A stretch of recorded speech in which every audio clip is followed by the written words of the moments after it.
इस वक्त की सबसे बड़ी खबर, उमर खालिद और शर्जील इमाम को जमानत नहीं मिली। सुप्रीम कोर्ट से उमर खालिद और शर्जील इमाम को बड़ा झटका लगा है। यूएपीए केस में जेल में ही रहेंगे दोनों।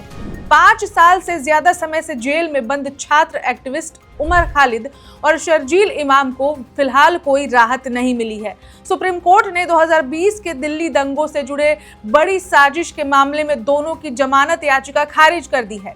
हालांकि इस मामले में ये भी अहम है कि इस कथित साजिश केस में गुलफिशा फातिमा, मिरान हैदर, शिफा उर रहमान, मोहम्मद सलीम खान और शादाब अहमद को जमानत मिल गई है। ऐसे में सवाल उठ रहा है कि जब सह आरोपियों को राहत दी जा चुकी है तो उमर खालिद और शर्जील इमाम को अब भी जेल में क्यों रखा गया है। यही सवाल अदालत के सामने भी बार बार उठाया गया। सोमवार 5 जनवरी को जस्टिस अरविंद कुमार एनवी अंजारिया की बेंच ने ये फैसला सुनाया। इससे पहले 10 दिसंबर को कोर्ट ने सभी पक्षों की दलीलें सुनने के बाद फैसला सुरक्षित रख लिया था। दिल्ली पुलिस ने दोनों की रिहाई का कड़ा विरोध करते हुए कहा था कि मामला गैर कानूनी गतिविधियों रोकथाम अधिनियम यानी कि यूएपीए के तहत आता है, जो देश की सुरक्षा से जुड़ा हुआ है। दिल्ली पुलिस का आरोप है कि 2020 के दंगों के पीछे एक सुनियोजित साजिश थी, जिसमें इन आरोपियों की भूमिका बताई गई है। वहीं बचाव पक्ष लगातार ये दलील देता रहा है कि आरोप राजनीतिक हैं और लंबी न्यायिक हिरासत मौलिक अधिकारों का उल्लंघन है।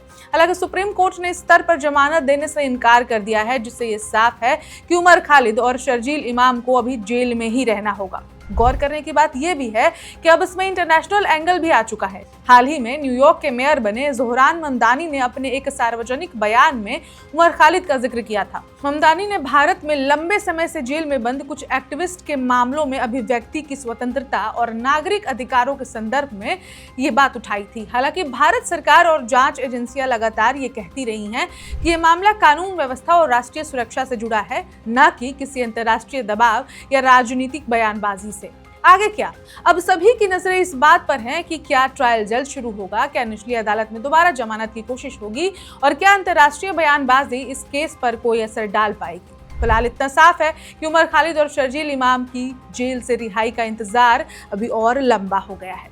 इस खबर में इतना ही। अपडेट्स हम आप तक पहुंचाते रहेंगे। मैं ऋचा और आप देख रहे हैं one India Hindi.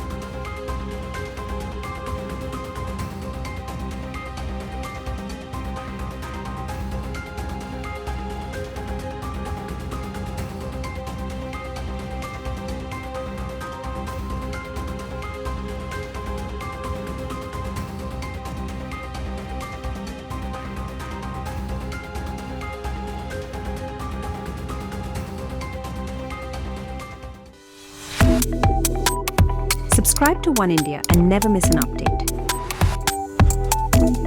Download the One India app now.